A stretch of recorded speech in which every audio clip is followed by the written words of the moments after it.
É Bons Papo, Bons Papo. Olá, seja muito bem-vindo, seja muito bem-vinda. Uma ótima segunda-feira, uma ótima semana para você e parabéns se você é professor. Hoje é o Dia do Professor e em homenagem ao Dia do Professor, o nosso papo aqui vai ser sobre educação. A gente vai conversar com um educador que ele não estava nada confortável vendo o comportamento desajustado de alguns alunos e ele cansou de ver aluno agredindo o professor, os alunos agredindo uns aos outros, agredindo até os próprios pais. Então, esse educador decidiu transformar a realidade daquela escola com o afeto. Ele criou a Oficina do Afeto e hoje transforma vidas, ajudando as pessoas a libertarem esse sentimento tão nobre. Por isso, o Bom de Papo orgulhosamente apresenta o professor Norival Cardoso Júnior, famoso Bigode. Tudo bom, professor? Prazer estar aqui com você, rapaz. A alegria é toda minha. No dia de hoje, né? Exato, um dia muito especial pra gente, especial. né? E eu quero aproveitar e já começar fazendo um registro muito especial aqui para a pessoa que está nos assistindo agora, é que logo eu entrei na UFES em 1993, logo em 94 eu já fui procurar escola para poder trabalhar e quis o destino que eu caísse na primeira escola, na Escola Manuel Lopes, em Taquara 2, e eu estava fazendo a substituição de algumas turmas do professor Norival e foi, para mim, ali foi praticamente uma pós-graduação em educação, entende? Então, antes de começar o nosso papo, eu tenho que te agradecer por tudo que eu pude aprender no tempo que a gente trabalhou junto. Eu poderia ter sido um professor muito diferente se eu não tivesse tido a oportunidade de me espelhar num profissional da tua grandeza. Obrigado pela referência. Foi muito, muito especial, mas eu quero saber de você o seguinte: como que é essa história da Oficina do Afeto? Rapaz, isso é uma longa história, né? E histórias de frustração também na docência. Este ano eu já completei 33 anos como professor, mas aos 45, estou com 56 anos de idade, mas aos 45 eu vivi uma experiência que foi muito dolorosa para mim. E foi exatamente na escola do meu coração, a escola onde nós nos conhecemos, Manuel Lopes, né? 93, 94. Eu já tinha esse perfil muito de preocupação com a realidade dessa garotada, e da comunidade do entorno da escola. Exato. E quando eu retornei para aquela escola, eu encontrei um quadro completamente diferente daquele que eu havia deixado um tempo atrás. De tal forma que eu me dispus muito com alguns desses meninos, e percebi uma enorme agressividade neles no trato uns com os outros, no trato com os professores, e aquilo foi me prejudicando muito, foi tirando aquela alegria de estar, né? Para a gente trabalhar com educação, você tem que ter prazer em ensinar e a garotada prazer em aprender. Essa troca tem que existir. Até que, numa discussão com um aluno lá, eu me senti muito ameaçado por ele, né? Mas o tempo foi passando, e esse garoto depois foi baleado e eu resolvi fazer uma visita a esse garoto no hospital. Quando você foi fazer essa visita a esse garoto, você ainda não tinha uma relação de afeto muito clara em relação a esse garoto, não é? Não, com ele nenhuma, pelo contrário. Pelo contrário, eu tinha muita dificuldade no trato com ele e a gente nunca conseguia entrar num consenso. E foi nessa visita, Fábio, que eu aprendi a grande lição da minha vida como professor. Nós, professores, falamos muito, gritamos muito, verbalizamos muito. E a gente pensa que a nossa maior arma é a palavra, mas, na verdade, a maior arma que o professor pode desfrutar e utilizar é o ouvido, é a escuta. Por isso, o nome do projeto que nós começamos foi a Oficina do Afeto, né? O exercício da atenção e da escuta afetiva na resolução de conflitos em sala de aula. Porque ali, diante daquela cama, ele me contou a história dele, a história da relação dele com o pai. Foi esse contato? Na hora que eu imagino que esse garoto, ele pudesse esperar muitas visitas, menos a sua. Como foi na hora que ele se deparou contigo ali na frente? A minha chegada não foi das melhores, entendeu? Ele me olhou com aquela dificuldade, aquele desconforto. Eu também, muito desconfortado ali. Se bem que eu perguntei para ele, falei com ele, né, que eu estava ali para a gente conversar, que eu queria saber como é a situação dele. Deus estava dando a oportunidade para a gente nos tornarmos amigos de verdade. E ele muito relutante, né? Mas na medida que ele foi falando e foi botando para fora aquela dor dele, eu pude entender que estava tudo errado o que eu estava fazendo. Era hora de reaprender a ser professor, reconsiderar os meus valores, repensar o modelo de escola, de educação que até então eu havia construído, né? E foi aí que, quando eu saí dali, depois de ouvir aquele relato doloroso dele, de um pai que pegava, por exemplo, a comida em cima do fogão, jogava fora para eles não comerem. Coisas absurdas ele falou para mim. E foi nesse momento que eu voltei para casa, Fábio, e eu peguei tudo que eu tinha acerca da minha existência, da minha vida, minha história de vida, e eu comecei ali a fazer um trabalho com eles que nós chamamos de geografia da gente. Eu parei a geografia do Brasil, parei a geografia do Espírito Santo, parei tudo que eu estava trabalhando, relevo, todos os conceitos, e eu comecei a trabalhar a vivência deles, as histórias de vida, os percursos, os fluxos. E naquele momento, cara, nós começamos a nos encontrar. Eu acho que foi naquele momento que eu me apresentei de fato para eles. Que até então, quase no meio do ano, nós não tínhamos uma relação produtiva na sala de aula. Era só cobrança, coordenação, prova, reprovação, e era muito difícil.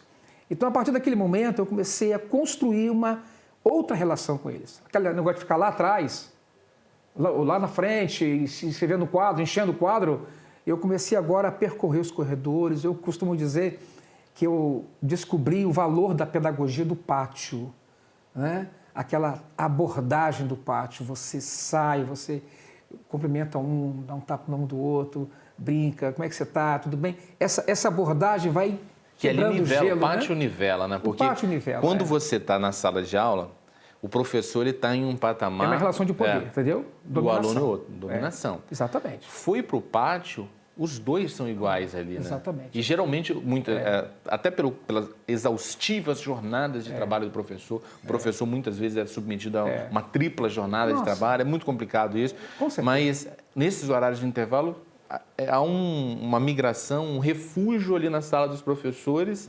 Perfeito. E acaba se perdendo essa oportunidade. E o que acontece muito na sala dos professores é que os comentários sobre os alunos, sobre a educação, sobre a escola, são sempre muito pesados, né? São fortes.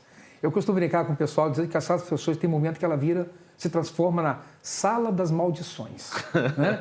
Então, por exemplo, fulano não consegue ler, não trabalha, não consegue fazer uma operação matemática, não consegue fazer um trabalho com mapa, e o outro diz, já falei com ele, comigo você não passa. Nós estamos no meio de maio ainda.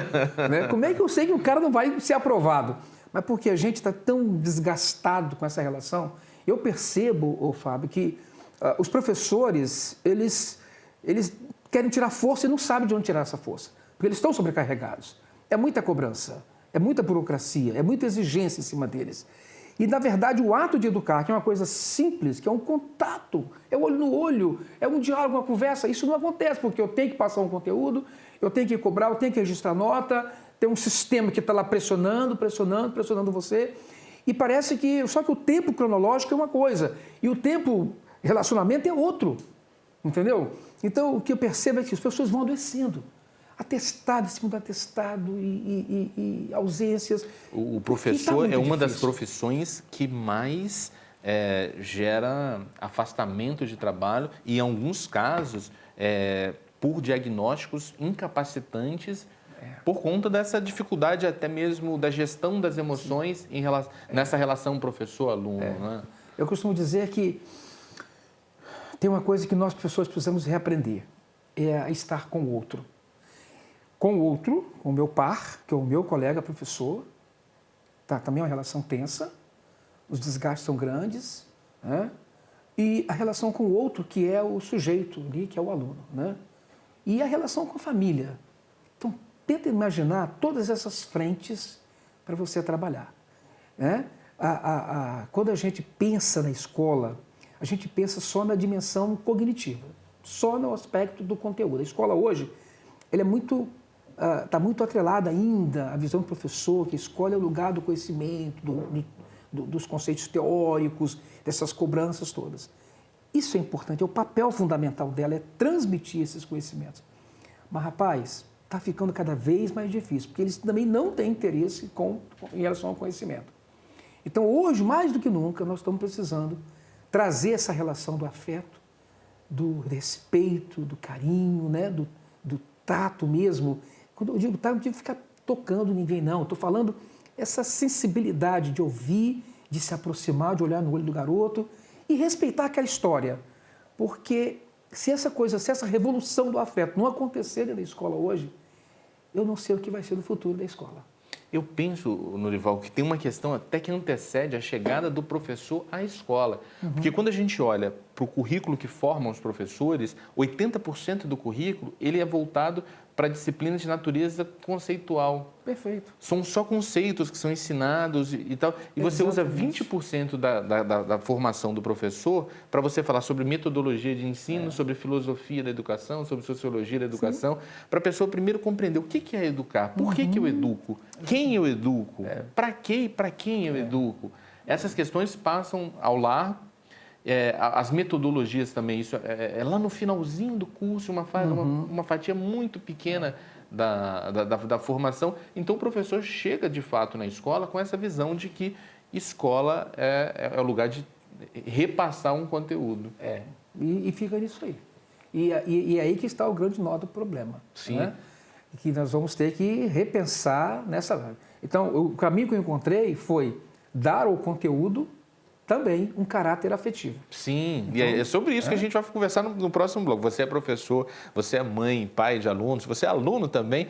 A gente vai mostrar no próximo bloco como que o professor Norival conseguiu embalar os conteúdos com afeto e dessa maneira transformou a própria vida e a vida dos alunos. Fica com a gente que você vai aprender com o professor no próximo bloco.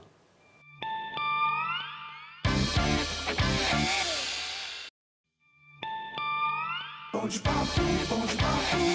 Estamos de volta com o Bom de Papo, hoje prestando uma homenagem ao Dia do Professor. A gente está homenageando todos os professores e a gente decidiu homenagear na figura do professor Norival Cardoso Júnior. E eu quero servir aqui, como presente do nosso programa, o nosso delicioso Café Cafuso. Isso aí. Pode servir aqui? À vontade, é nosso. Vamos brindar esse encontro aqui. Uma homenagem a todos os professores que amam um cafezinho do recreio, viu? Delícia, hein, rapaz? Muito, muito bom mesmo. Esse tá bom, tá forte. Hein? E tem o Extra Forte, que é o Cafuso Extra Forte, uma novidade agora no mercado. Esse aqui é a fina flor do café aqui do Espírito Santo. Quem prefere um café mais encorpado. Sim. Tá aqui o Extra Forte, deixar de presente do Dia dos Professores para você. Opa! Aí, ó. É nóis. E você que está querendo conhecer esse sabor também, procure no supermercado próximo à sua casa. Com certeza já tem, e se não tiver, pode cobrar, que você vai conhecer o sabor que a gente está degustando aqui no nosso programa, tá bem? Eu vou te convidar, Norival, para a gente assistir um quadro chamado Papo de Rua. E eu fui às ruas conversar com as pessoas e perguntei para elas qual foi o professor que guardou na tua memória afetiva a melhor lembrança. Beleza. Vamos saber como é que foi. Papo de rua.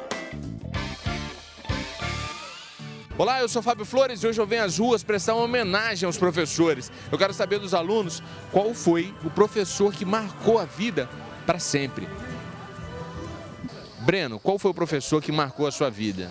Cara, a pessoa que marcou minha vida foi o professor de biologia do Maria Penedo, chamado Jeane. Jeane? É uma professora.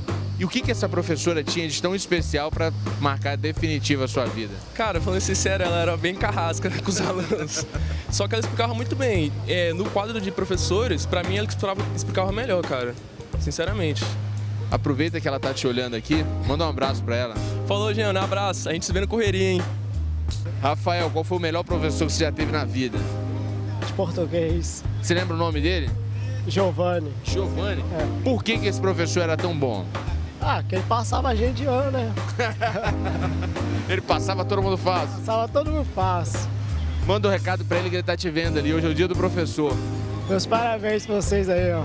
Pros professores aí. Professor que marcou a minha vida, um professor de matemática. Por quê?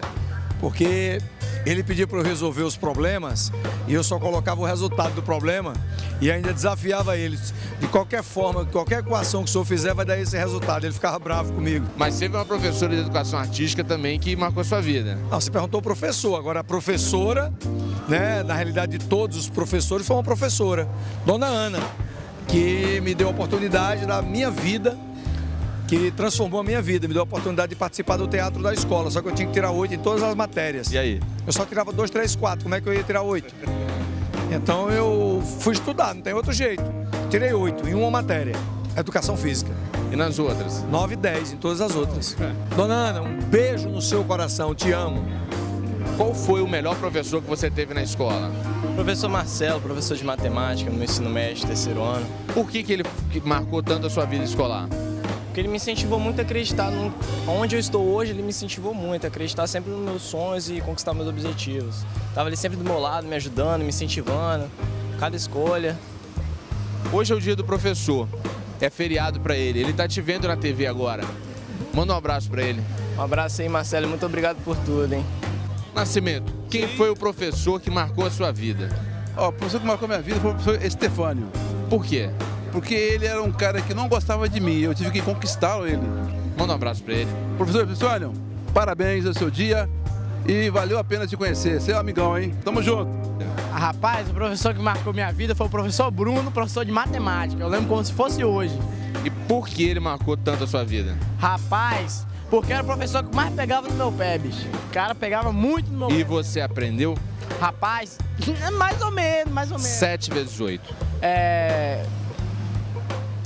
Porra, Valeu, professor Bruno.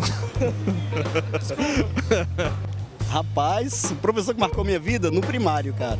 Quem foi esse professor e por quê? Foi, na realidade, foi uma professora, né? Ela destinava um carinho a mais, né, com a minha pessoa e aquilo ali marcou, né? Porque... Ela tá te vendo ali. É mesmo, professora? Manda, hoje é o dia do professor.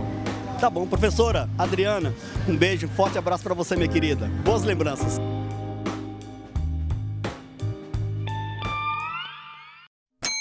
Aqui no meu comércio, cliente tem de monte e a conta nunca atrasa. Eu aceito cartões da casa. Já o meu vizinho, ele vende tão pouquinho, dá até pena do coitado. Tá um pouco atrasado, né? Atenção, lojistas! Só com os cartões da casa você vende no crédito rotativo e recebe como débito. É isso mesmo, você vende hoje e recebe no outro dia. Ligue para a central de lojista ou converse com os nossos operadores. Tá aí, Norival, como que os professores guardam boas memórias na lembrança das pessoas? Né? Quem foi o professor que marcou a tua memória afetiva? A saudosa memória, a professora Celi Rocha Neves, professora de Geografia, 7ª série do Colégio Maria Ortiz, 1975. É aquele cuidado com a gente, elas nos chamavam de meus potoquinhos, né? Nós éramos pequenininhos, ficávamos todos à frente. E nós competimos entre nós ali, quem se dá melhor na geografia, né? E eu lembro que nos últimos dias de aula, né, eu fiquei com uma nota muito boa em geografia, né? Na verdade, ela foi a mentora, né? Eu, por causa dela, me tornei geógrafo educador. Eu ganhei um beijo dela porque eu disse para ela que eu não precisava nem estudar geografia em casa, que eu aprendia tudo na aula porque eu me encantava com a aula. E, de fato, me encantava. Até hoje, Fábio, eu guardo as provas que ela me deu, as avaliações, cadernos e o livro de geografia do Celso Antunes, de 1975. Guardo até hoje. É a minha referência maior. Que ótimo. Para mim também foi uma referência da geografia. Foram vários professores que marcaram, mas eu gostaria de deixar registrada assim, minha admiração pelo professor Miguel Kiel, que foi professor na UFES e uma pessoa incrível que escreveu livros sobre o Espírito Santo. Ali eu aprendi muito do que o professor de geografia pode fazer na sala de aula. É maravilhoso isso, né? Tem uma questão que eu gostaria de trazer à tona, que a gente conversou no primeiro bloco, a gente falou sobre a oficina do afeto, e eu falei como que você mescla, como você embala com afeto os conteúdos da geografia. Você pode dar exemplo para a gente? Claro. Eu começo sempre, Fábio, todo ano que eu tenho uma turma nova, isso é dos últimos 10 anos para cá, né? Eu sempre faço um diagnóstico. Eu trabalho sempre uma geografia local, uma geografia da própria vida dele, de maneira que cada aluno tem um caderno diferente do outro, porque a geografia de cada um é diferente da outra, né? Então eu faço um levantamento e nesse levantamento eu procuro saber não só as questões geográficas, históricas ligadas à vida daquele menino, daquela menina, mas também como ele se encontra socioafetivamente. Com que tipo de questão? Por exemplo, eu pergunto para ele o sonho que ele tem na vida, se ele já teve alguma derrota na vida, se ele tem algum projeto, como ele vê a família dele. Então, eu faço um levantamento igual esse aqui, ó, esse aí que eu faço. Ó. Tá vendo? É um diálogo com ele. Sim. E aí, ele, além de trazer as informações, todas as informações sobre a vida dele, ele traz sobre aquilo que eu chamo de o território da emoção, como ele se encontra emocionalmente. Você imagina você pegar um documento desse e encontrar uma resposta de um menino de 12 anos dizendo assim, que a maior derrota na vida dele foi ter nascido. Ou um outro falar assim, que a maior derrota na vida dele é saber que o dia seguinte vai ser pior que o de hoje. Cara, que horrível. Esse menino tem só 11 anos. Quando eu pego uma informação dessa, eu sei que eu já preciso me aproximar daquela pessoa. Então, isso aqui é um diagnóstico. Hoje, o diagnóstico na escola é visto como apenas para você saber se o garoto escreve bem, se lê, se ele sabe fazer conta e tal. Não. Isso é só uma informação, um detalhe da informação. Para mim, o mais importante é como ele se encontra emocionalmente. Com quem eu estou me relacionando? Que família é essa que está chegando para a minha escola? E aí, daí eu começo a construir o conteúdo a partir dessas informações que eles trazem. E aí, cara, o que acontece? A gente começa a entrar no conteúdo, que eu tenho que entrar no conteúdo. Sim. Digamos, vamos lá, relevo. Relevo é um conteúdo clássico na geografia que todo professor adora, né? Então, quando eu termino de trabalhar relevo, que eu faço os questionamentos, antes da avaliação, eu faço uma oficina de afeto com eles. Então, por exemplo, eu chego, vou para o quadro, desenho 3 montanhas e pergunto, quais as montanhas mais difíceis que você precisa escalar todos os dias da sua vida? E aí eu ouço respostas como essa, olha, brigas em casa, separação dos meus pais, falta da minha família. Depois eu peço que ele escreva alguma coisa como ele pensa em superar estes obstáculos. Aí a gente cria aquele momento de conversa. E além de trabalhar o conteúdo nessa perspectiva, dando um caráter mais afetivo, por exemplo, zonas climáticas, é a mesma coisa. Termino a zona climática, eu vou lá, zona polar, pego o exemplo do iceberg, né? Já até mostrei a você isso uma vez. Aqui, ó, isso aqui é o iceberg, ó. Eu sou um iceberg. Eu vejo apenas 10% do que você é. Mas o que está escondido ninguém está vendo. Sim. E é isso, é o que está escondido que naufraga, gente. Isso aqui é a aparência. É só a aparência. É só a ponta. É. Você, de fato, está aqui. Aí eles escrevem coisas impressionantes, Fábio. Eles abrem o coração deles. Eu estou trabalhando conteúdo? Estou trabalhando nas zonas climáticas, relevo e outros conteúdos mais variados. Eu sempre tenho uma atividade que possa explorar um pouquinho esse mundo, esse território que nem todo mundo conhece, né? E que muitas vezes a gente não dá acesso a outras pessoas por falta de confiança, por falta de empatia. E interessante que o que a gente está conversando aqui, se você é diretor de uma escola, se é professor de uma escola, até o pai do aluno, você pode sugerir que o professor Norival converse com os professores, com os alunos, sobre a oficina de afeto. Tem até algumas fotos que a gente vai mostrar aqui. Olha só que lindo, olha só que belíssima multidão de alunos. Essas já são palestras, né? Hoje eu estou na Secretaria de Educação de Serra, trabalhando com palestras pelas escolas, CEMEIs. Aqui são com os pais, né? Aí é com os pais, Tem pais, isso aí com os estudantes. Né? Estou indo para 80 palestras, Fábio. Que lindo. Esse ano só, Que lindo. 80. Se você considerar 200 dias letivos, olha lá, oficina de afeto. Como que a pessoa que está nos assistindo, ela pode ter acesso às suas palestras? Bom, nós temos um site, eu tive que fazer o site para divulgar esse trabalho, né? www.oficinadeafeto.com. Lá tem registro, tem cartas da garotada, tal. E temos também um vídeo no YouTube, né? Onde eu relato... Sim, um vídeo altamente impactante. A Oficina de Afeto, a escola como laboratório afetivo, né? Sim. Então, esse trabalho hoje, Fábio, dentro da perspectiva de abordagem das escolas, conteúdo, rede particular, pública, mas na rede pública da Serra eu trabalho dentro do programa Valores Humanos, que é um projeto espetacular que abriu um leque enorme para que eu possa entrar nas escolas, nos CEMEIs. E às vezes, Fábio, rola muita emoção na fala, por exemplo, com os pais. Os pais choram muito quando eu falo que o filho é uma herança que ele tem. O que você está deixando? Você não precisa deixar o melhor do mundo, mas o melhor para o mundo, né? E o legado é você que vai deixar. É você que... A família está jogando muito em cima da escola essa responsabilidade. Mas é um papel intransferível. Não dá para transferir para outro. É papel meu, é função minha. O pai precisa assumir a função de pai. Então, nessas palestras, a gente vai tocando nessas questões que que estão dificultando essa relação dentro da família. E aí a gente trabalha com os pais, trabalha com os próprios estudantes, eles se abrem, eles contam as experiências deles nas formações nossas, para servidores, professores, e aí está indo, cara. Está crescendo o trabalho. Tem um vídeo muito interessante que eu gostaria que o nosso editor colocasse aqui na tela. É agora. Muito legal esse vídeo.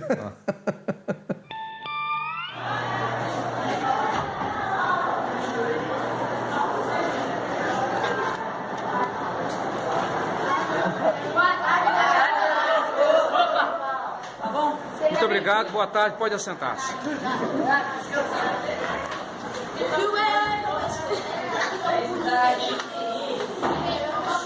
Esse é o meu 7º ano 3, uma das turmas mais lindas, apaixonantes, e sempre que a gente chega na sala de aula, eles se levantam para nos receber com maior alegria e carinho. Muito obrigado, 7º ano, tenhamos uma excelente aula neste dia 23 de maio de 2018. Um grande beijo para vocês. Explica para quem nos assistiu o que é exatamente isso. Isso foi uma surpresa para mim, né? E alguns podem até achar que eu estou querendo implantar um regime militar na sala de aula, né? Tem até um garotinho que levanta e ele faz isso na continência, né? Mas não é. O que passa dentro da sala de aula com essa turma é algo que não acontece em raras turmas. É um profundo carinho quando eles acolhem o professor. Numa ocasião eu reclamei com eles, estava muito indignado, né? A turma tem um número de alunos repetente muito grande, e eles têm muita dificuldade de aprendizagem. E eu comecei a trabalhar a questão dos afetos deles.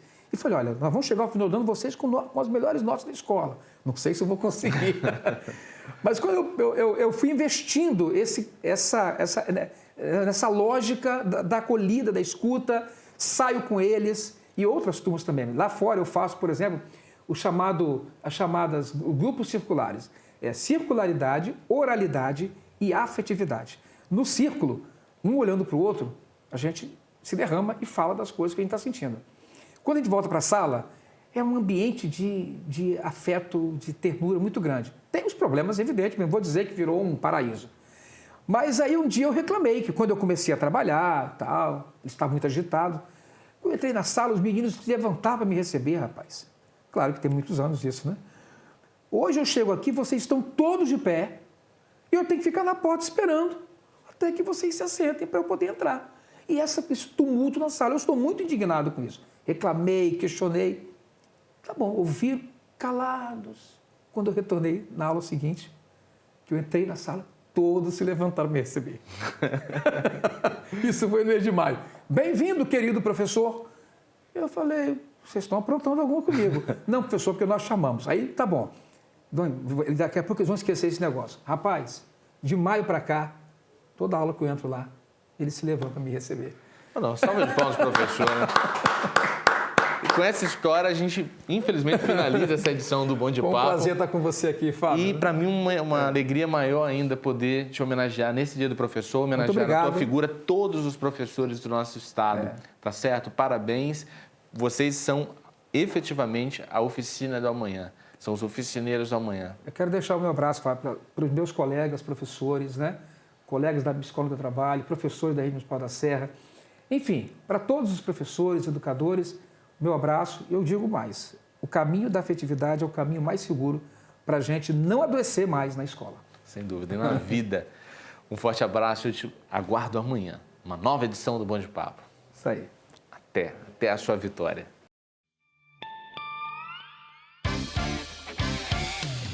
O papo terminou e você se divertiu. Um programa de verdade pra você que é nota 1000. Entrevista pegadinha, tá na rua e é legal. Um programa de verdade com humor e alto astral. É bom de papo, bom de papo. Entrevistas altas astral. É bom de papo, bom de papo.